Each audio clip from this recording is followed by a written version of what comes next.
Voici maintenant un autre candidat à la mairie de Château-Richer, M. Gino Pouliot, d'équipe Gino Pouliot Agir ensemble.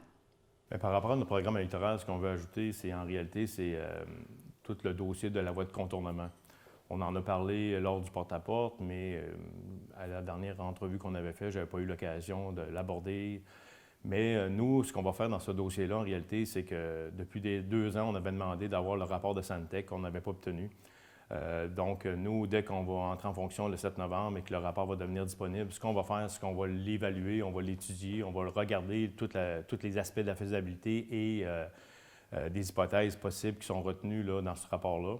On va en faire une évaluation des coûts et ce que nous allons faire également, c'est que nous allons le rendre public. Donc, les gens vont y avoir accès. Nous allons présenter lors des séances du conseil aux gens. Puis s'il faut qu'on fasse une rencontre spéciale, on va le faire. Mais on veut vraiment que les gens soient mis au courant de ce rapport-là et des coûts que ça implique. Donc, puis on va amener les gens aussi à pouvoir se prononcer et à voter sur ce rapport-là. Comme plusieurs l'ont même mentionné sur les pages Facebook, j'habite au coin de la rue de la Station, je suis personnellement impliqué là-dedans.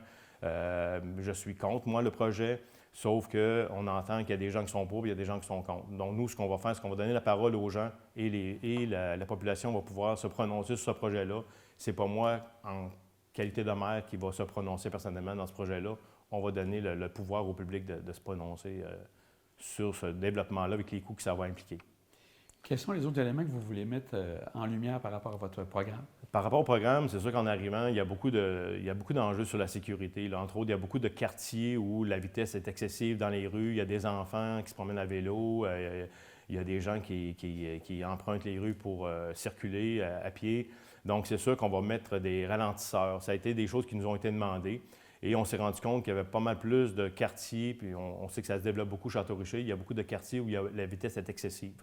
Donc, c'est sûr que d'entrée de jeu, dans notre programme, c'est déjà identifié que dans les 6 premiers mois, on va agir là-dessus, sur ce programme, sur ce point-là, et on va amener tous les ralentisseurs qui vont rétrécir la voie pour ralentir les voitures dans tous les quartiers où c'est nécessaire.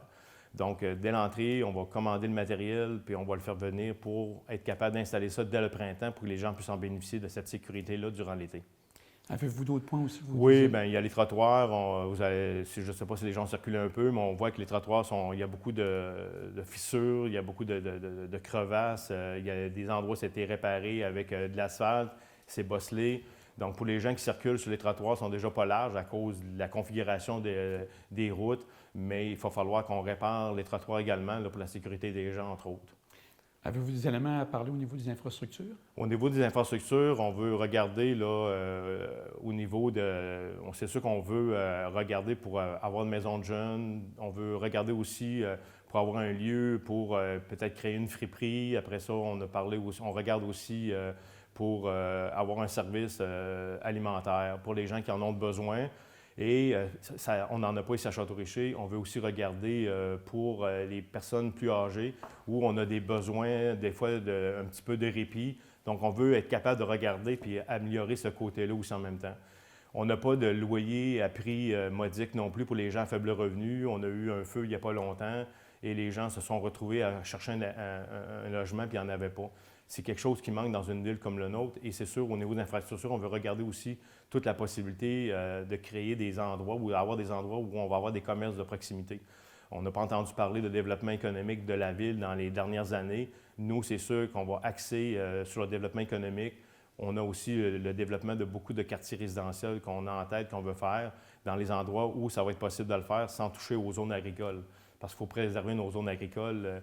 Je sais que dans le passé, on avait tenté d'élargir le périmètre urbain. On n'a pas été capable. L'administration en place n'a pas été capable parce qu'on touchait justement au territoire agricole. Il faut les protéger pour les gens qui en font la production et qui font la culture. Donc là, ça regroupe bien ce que vous voulez présenter par rapport à votre programme. Alors, pourquoi on vote pour vous le 7 novembre à Château-Richer? Bien, pourquoi on vote pour nous? Parce que nous sommes une équipe qui a de l'expérience, nous sommes une équipe qui a les compétences. J'ai travaillé, comme je l'ai dit, dans les relations de travail toute ma vie. J'ai eu à gérer beaucoup de dossiers. On veut agir avec transparence. Dans les faits, on dit aux gens lors du porte-à-porte, toute notre plateforme électorale va être mise en ligne sur la page web de la Ville.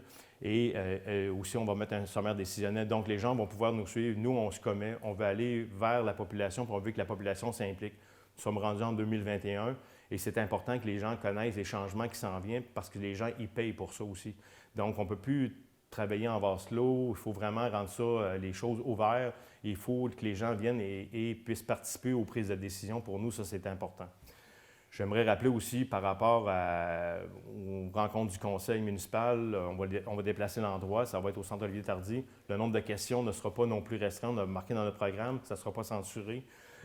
Nous savons qu'il y a eu des interventions du ministère des Affaires municipales auprès de l'équipe en place parce qu'ils avaient censuré les questions et ils les ont obligés à ouvrir en réalité. Puis ça fait partie des règles municipales, on va les respecter, ces règles-là. Bien, M. Pouliot, on vous souhaite bonne chance pour l'élection du 7 novembre. Merci beaucoup et bonne journée.